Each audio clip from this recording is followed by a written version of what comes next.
Hello everyone, this is RCK. I'm glad to have you back here again today. I will bring you another national overview, and for this time we'll be looking over at LA Man.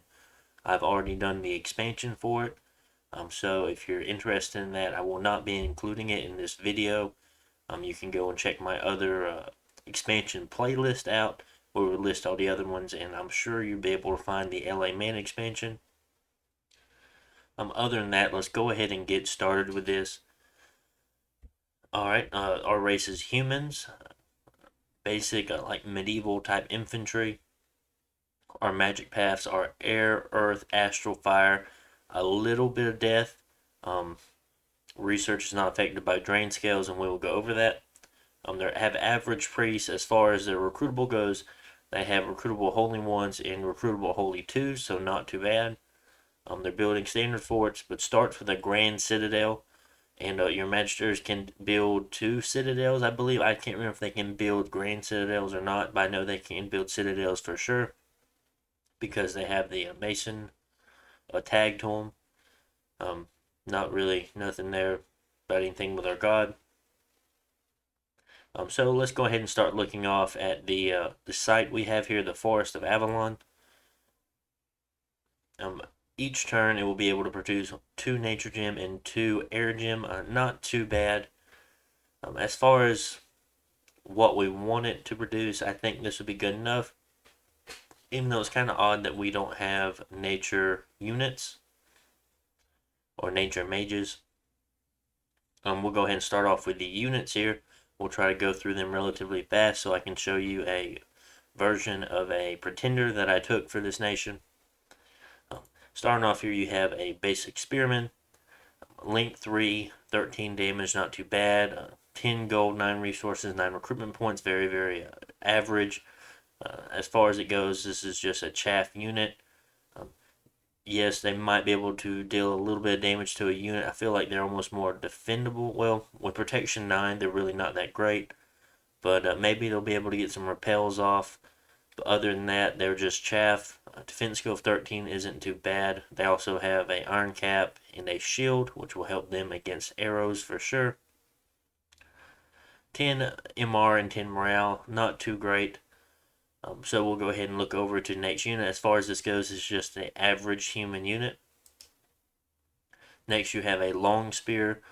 Moving up, having a longer spear, of course, moving up to a length 4 weapon, a higher chance of repels for sure.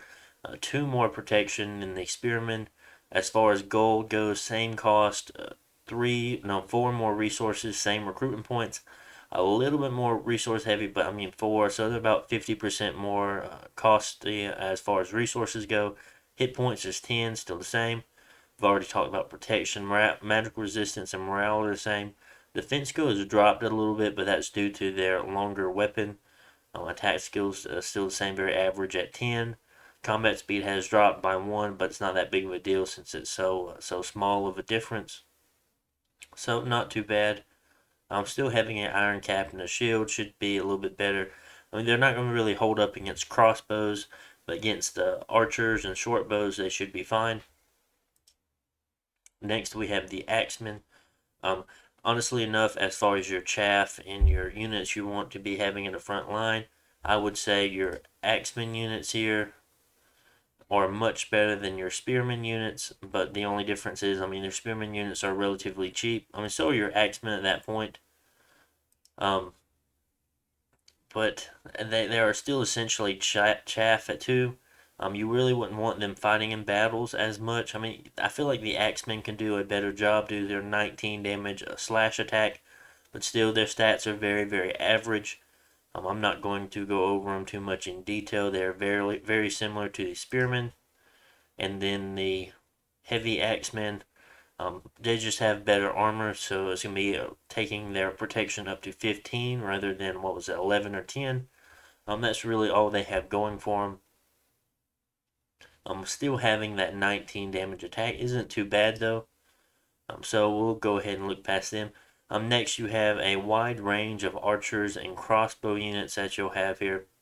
So you'll start off with the light archer, very, very cheap, very not very resource intensive, so you'll be able to make a lot of these. But short bows in LA isn't all that great due to a lot of things having heavy armor and them not having pierce, not pierce. They do have pierce, of course. It's what's the word I'm looking for? Armor piercing. Yes, they have pierce damage, but they're not armor piercing. So that's a little different there. You'll be able to mass these up more, but they won't be as hard hitting as a crossbow would. And next, that will bring us to our next crossbow, or our next unit here, and that is going to be our average crossbow unit. Dagger move, not too much going on here. They don't have a shield. They have an iron cap. Yes, they have a ring curler, so bring up their protection to 9. Isn't too bad. If you want a lot of these, you can definitely make a lot of these. But the good thing about crossbow, yes, they're going to have a longer range. They're going to deal more damage. They're pierce damage deal. But they'll have armor piercing. And what you'll read at the bottom, it says the damage value plus the strength of the attacker determines the amount of damage the enemy will suffer from hit. Armor piercing damage will half the effect of the opponent's armor. And if we go back and look at the light archer, they do not have armor piercing. So say if a unit's armor is or protection is 20, it's going to cut that in half, and then I believe cut it down by 20% due to the pierce damage. And then at that point, you're looking at what, 8 protection you're going against with a 11 hit attack or 11 damage attack. So not too bad. Precision or ammunition at 12, they'll be able to get a good bit of shots off. Number of attacks 1 every 2 rounds. Yes, crossbows don't shoot as fast as archers do, just due to the fact it takes a little bit longer to actually reload a crossbow. So that is a upside that the archer might have, just due to the fact that they will be able to fire faster. But normally enough in these LA games, due to a lot of the infantry being a lot of heavy infantry, battles will tend to last a little bit longer, of course. But overall, a decent unit, kind of low morale, so you need to keep that in mind. If they come into contact with units, more than likely they're going to be chewed apart, and then they're going to break relatively fast, so you definitely want to keep them out of combat. Going up to our next unit here, we have one that I like quite a bit. We have a tower guard, 12 gold, 23 resources, and 14 recruitment points. A little bit more resource intensive here, but what you're getting is a much stronger human troop with a defense skill of 15, protection of 13, attack skill of 11, morale of 12. They have kite shields. Other than that, they do have a decent weapon here, so they're fairly good in combat while also being a crossbow unit. And they also have a castle defense bonus. So in castles, they will get 1 extra siege defense, and if you see here that their siege defense is 1, but in a castle it would be a siege defense of 2. So very, very interesting troop we have here. One you more than likely will be making a lot of in your games. Now, other than this one here, you do have another one that you might have in its place instead, and that would be the Defender. I'll just go ahead and look over this. All the difference is there's, of course, it's going to be cost more gold, more resources, more recruitment points, but they have higher protection, they have more morale, they have a better attack skill, just overall have better stats, but as far as damage goes, they still deal around the same amount of damage.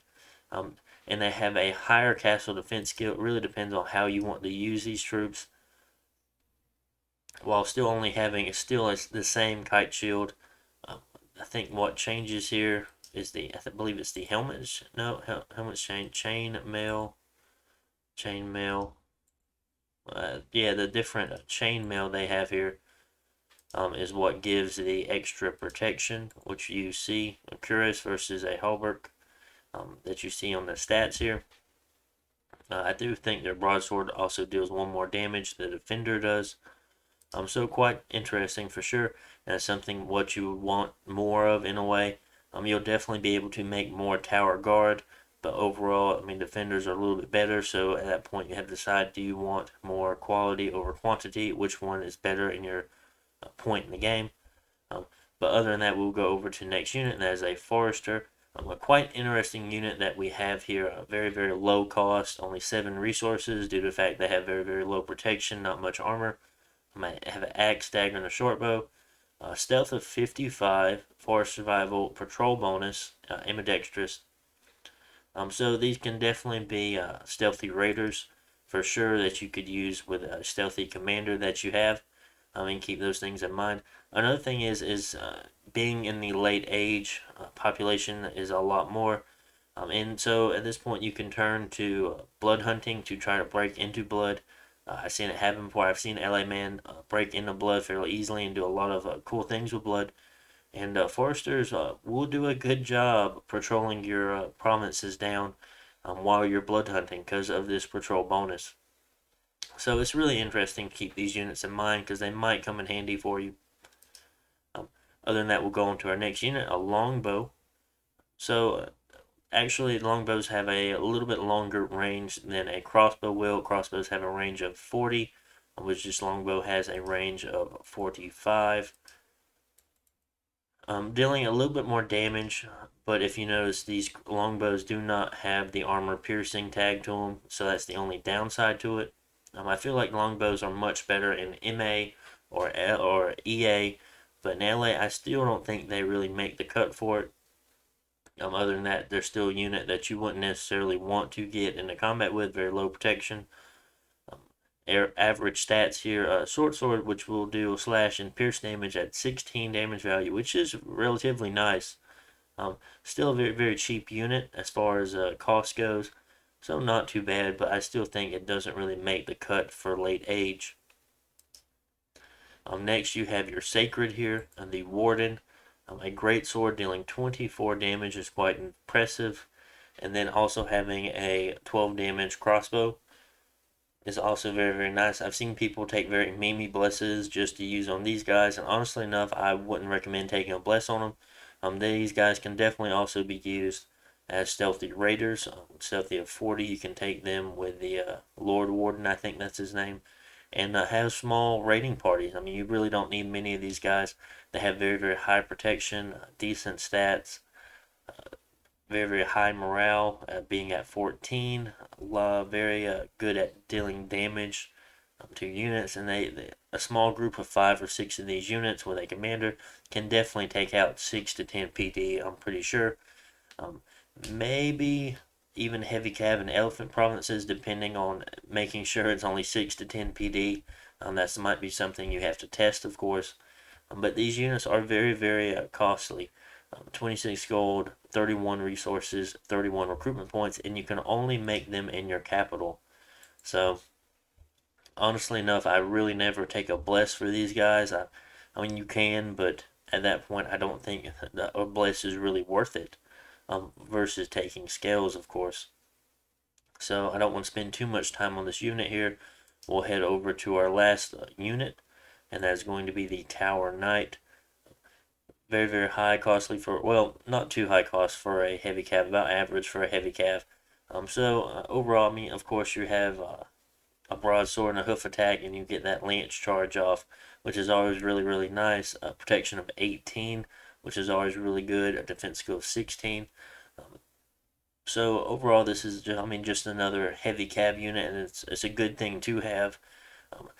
Being that you have a Grand Citadel, you more than likely can make a lot of these guys a turn.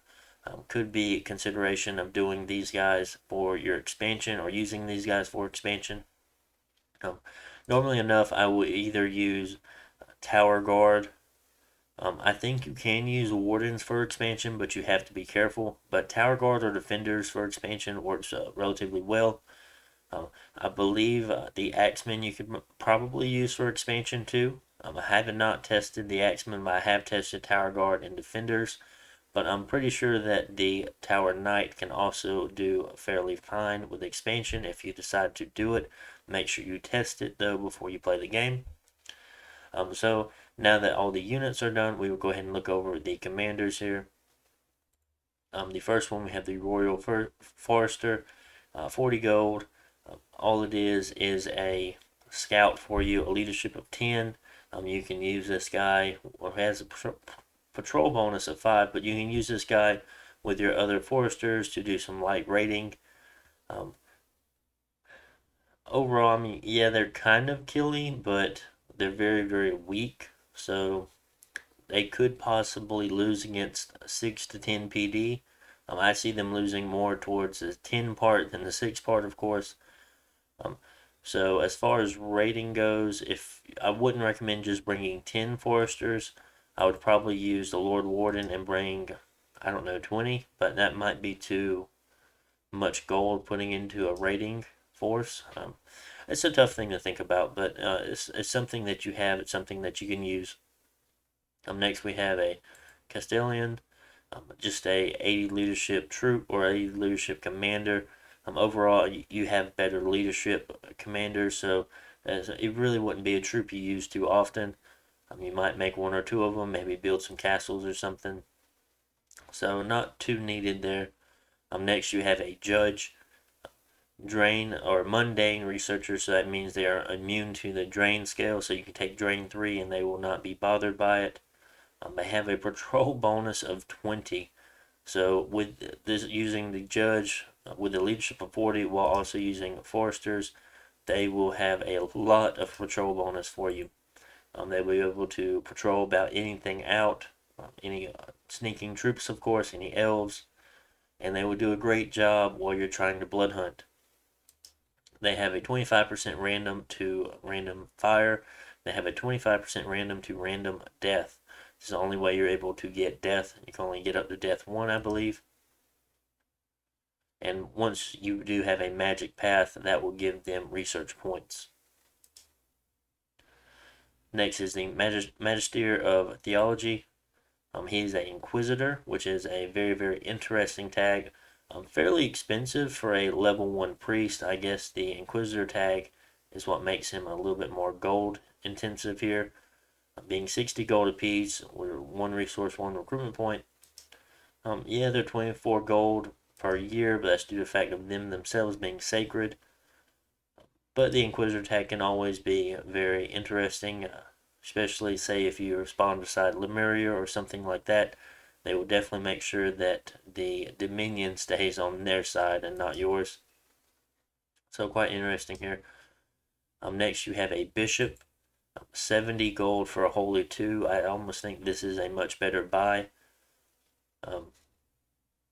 It's a 10 gold increased for a whole level of a priest, or a whole priest level, of course, with only additional 4 gold a year. Not too bad, but they are old age. That's the only downside to them. So they will be catching afflictions, but you shouldn't have to worry about it too much since you won't be using these guys as thugs or anything. They'll basically just be preachers trying to hold back Dominion or push your own Dominion, of course. Next we have Magister. Now this is the Mason unit that will be able to make your citadels, so quite interesting here. They also have the Mundane Researcher tag, and they're also a spy that has castle defense bonus of 15 and a siege bonus of 15. So quite interesting, and they're also stealthy. So they have a whole lot of tags to them. A 95 gold unit with 7 resource or research points, 50% chance to random earth, a 50% chance to random air, and a 25% chance to random astral. These are all fairly good. I mean, probably more earth and astral, communion slaves, and maybe forgers of something, maybe equipments and things as such. So quite interesting have. Having a spy is actually pretty cool. They can instill uprisings like this say here, and you can also get score graph information if they're in the capital of another nation. Castle siege bonus of 15 and siege bonus 10 is quite interesting as well, especially if you decide to use these guys as researchers. Whenever someone comes and sieges you, you will already have a lot of castle defense. So that's quite interesting to have there. Protection 0, you want to make sure you keep these guys safe. Magic resistance of 13 is not too bad. Morale 9, this is interesting, of course. I'm surprised they just don't have 10 or 11 or something. So that's about it. 2 recruitment points. So of course, out of your Grand Citadel, you'll be able to make 1 the first turn, then 2 the second turn. So you'll be able to make 3 units of these every 2 turns. So that's always really good. Great boost for you early on in the game. Our next unit here, the Magister Arcane, is going to be your kind of main mage at this point. 170 gold, not too bad. Yes, they are not sacred, and yes, they are old age, so they're going to be rather costly for you, but they have some great paths here. Air 2, Earth 1, Astral 1, so all of them can go into communions, all of them can cast great air magic. With a 50% chance to random fire, which will be great to add in your communion, be at Air 3, which would be nice, be at Earth 2, which isn't too bad, you'll be able to get some Earth boosters out of that, and going up to Astral 2 really isn't that bad either. You'll be more immune to Magic Duel, and I highly doubt that depending on what nation it is, I highly doubt they'll be bringing mages against you just due to, or doing Magic Duel just due to the fact of how many Holy Ones you'll probably have, since these mages are recruit anywhere, and more than likely they are going to be your mage core in any battle. You do have to be a little bit careful with the old age. Yes, they might die in your playthrough. They are also mundane researchers with a research of 13 research points per turn. Like again, 0 protection, have to be careful with them. A little bit higher morale. 13 magical resistance isn't too great, but it's not too bad either. They do have magical leadership. I don't know if it might come in useful for you or not, but don't forget that they do. And then lastly, we have our Sacred Commander here, which is a Lord Warden. Is a combat caster, so he's always going to be able to cast spells even while in combat. Holy One, so he'll only be casting holy spells, of course. He's sacred, costs 120 gold. For some reason, I thought his leadership was higher than 80. Do we have any unit that has a leadership higher of 80? Higher than 80? Just clicking through real fast. Interesting. For some reason, I thought his leadership was 120, but I was mistaken.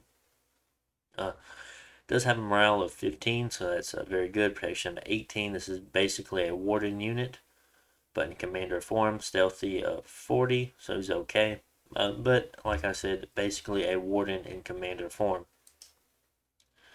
So quite a interesting roster that you have here. Definitely have some very, very unique mages and other things. More than likely, you'll be making mostly these troops here, just due to the fact of how useful they can be. As far as research goes, I will take you over to the research page. I feel like as far as early game goes, I feel like you can probably always want to get Thaumaturgy 1 for sure. I think you'll be a very, very heavy like alteration, enchantment, maybe even conjuration nation as far as that goes, because you're going to be having a lot of human troops that you're going to want to cast spells on, especially buffs and things like that. And I guess in a way I can also say construction, just due to the fact that you can get things like Legions of Steel. Weapons Assortments isn't, I mean, it's a good spell, but it'll be a little bit tougher for you to cast, of course. Whereas things like Iron Warriors is a really, really good spell for you to cast, and just having 2 slaves will make all of the masters be able to cast it if they're only Earth 1s. I mean, at that point, they can all do summon Earth Power and then go up to Earth 3. Just trying to save your communion a little bit. Also, on top of that, I mean, Mass Protection would be a great spell. You'll be able to cast Doom fairly easily. You can cast Fog Warriors fairly easily. A lot of very, very good spells that affects the battlefield for you. Be really, really great to cast. Other than that, did I just look down? No, okay.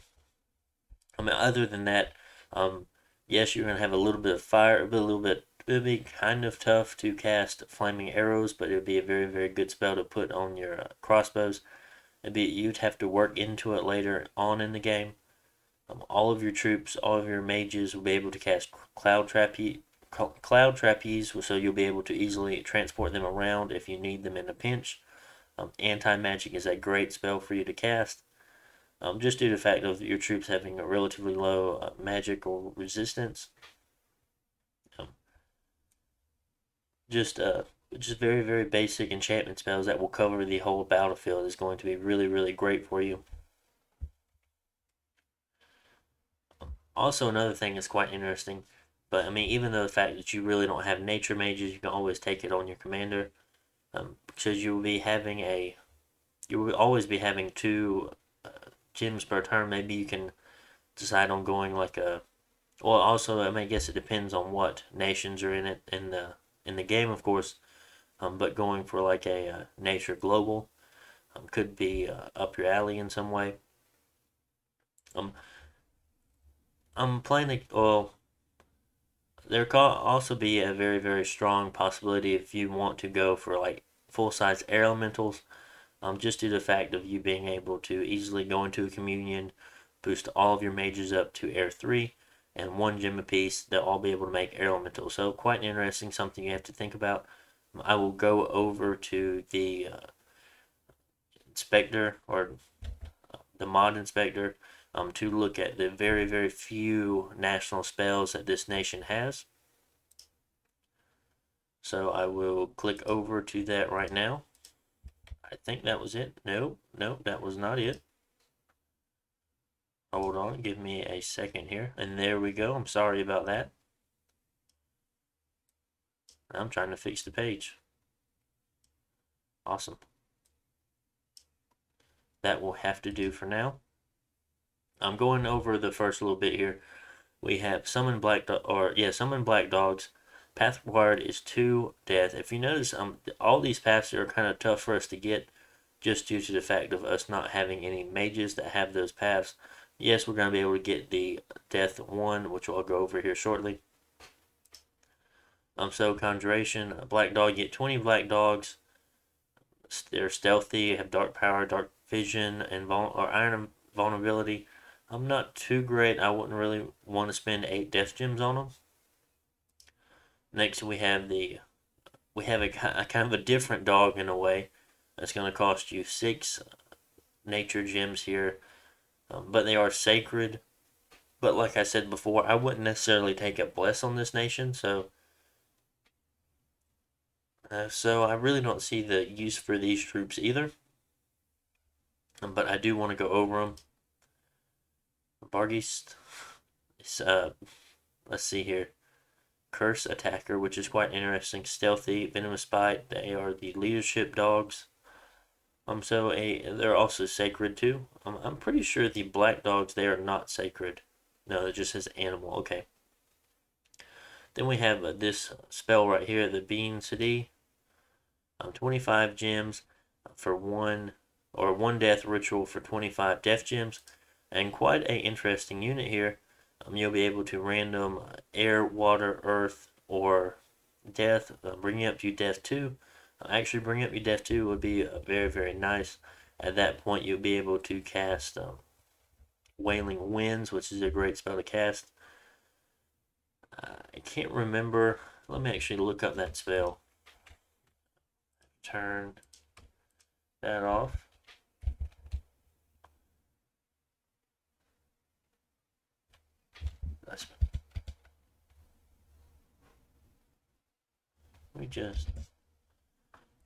I just know where it's at. Wailing Winds. So it's a 4 death, 1 air. So you'll definitely need to get a random on the unit there.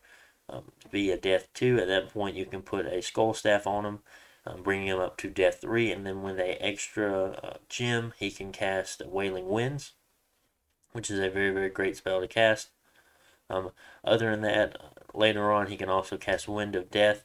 Might not be as useful, and might kill a lot of your own units, but Wailing Winds is definitely a good spell to cast, and that is all of the national units that we have for this nation, or our national spells. I am sorry. So not too many. We also don't have any national items here either. So further ado, I will bring you back to the Dom or the Dominions 5 part here.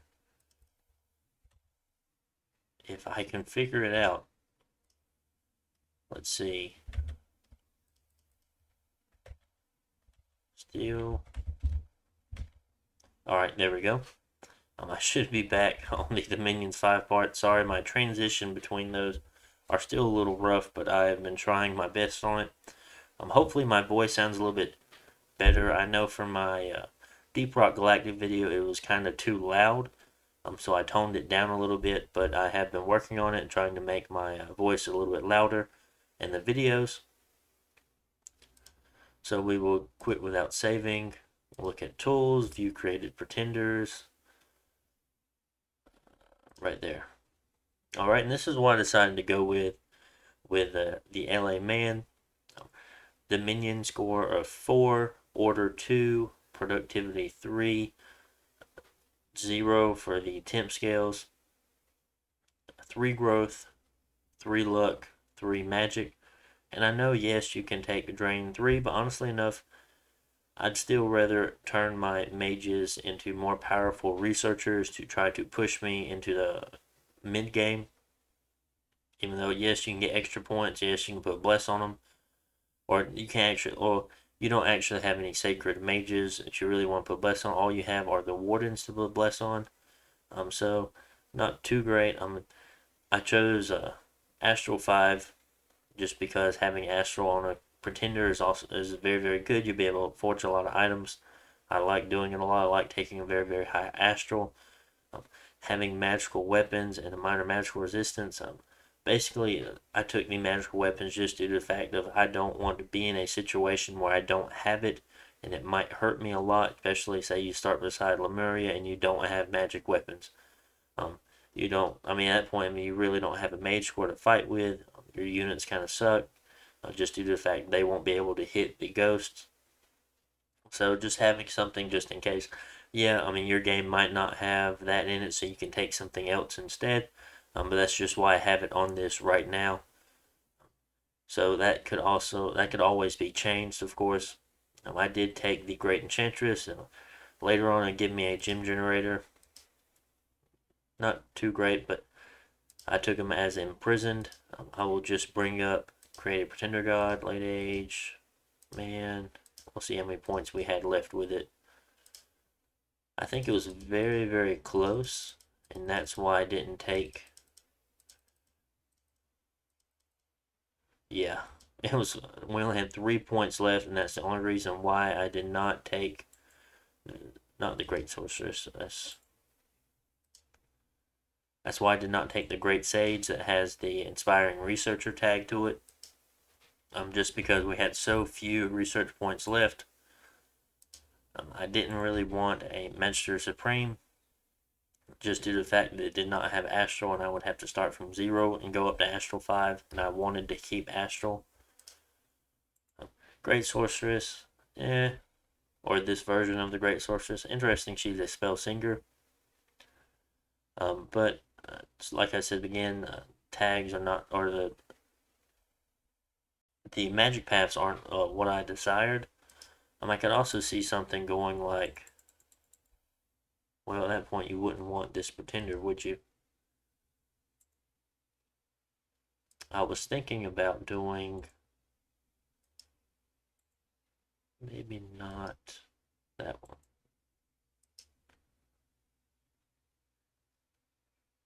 What paths? Maybe something along these lines.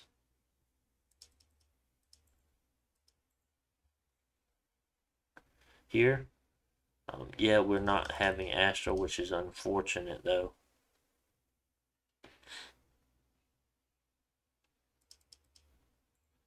You could take that, but you're taking a very, very heavy income loss here.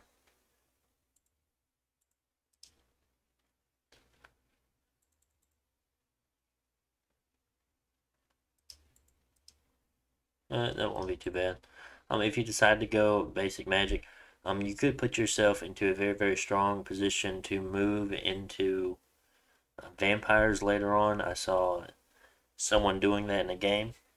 So quite interesting. You would have to do it off of your pretender. It'd be very, very hard because with the units that you have recruitable, you'll have to empower and then give another, or give two boosters. So you either have to empower twice and give a booster, while also empowering in blood, which would be very, very hard to do. And I think it's death 4, blood 3. I will go on to the mod inspector just to check, but that should be the paths to start making vampires that will overall really help you out in creating a blood economy. Let's see here. It should be rather far down. I know I'm looking at a different screen than you guys are. So Curse of Blood, Blood 7 requires 77 blood slaves, and you'll get a Vampire Lord. And at that point, every Vampire Lord is a Death 3, Blood 3. You can get them starting to blood hunt on top of that. So you'll be able to get a very, very nice stockpile of vampires up, and of course they are immortal. I think they're immortal 1, so it takes 1 turn for them to come back. So very, very cool to have. Definitely a way to increase your power into the late game. If you want to mess with blood, that will definitely project you as a much stronger blood power if you do something like that, but you'll definitely have to use your pretender to break into it. So just something to think about, something I've seen before. So other than that, guys, there's really not much left. As far as the expansion goes, like I said, I made a expansion video if you want to go check that out. I hope you guys enjoyed this little national overview that I made. I should be coming out with my regular scheduled videos. This video should have came out on Friday, but instead is coming out on a Sunday, I believe. I wasn't feeling all that great, so I had to put it off for a little bit. But so everything should be back in order now. Hope you guys have a great one, and will see you back in the next episode. Bye.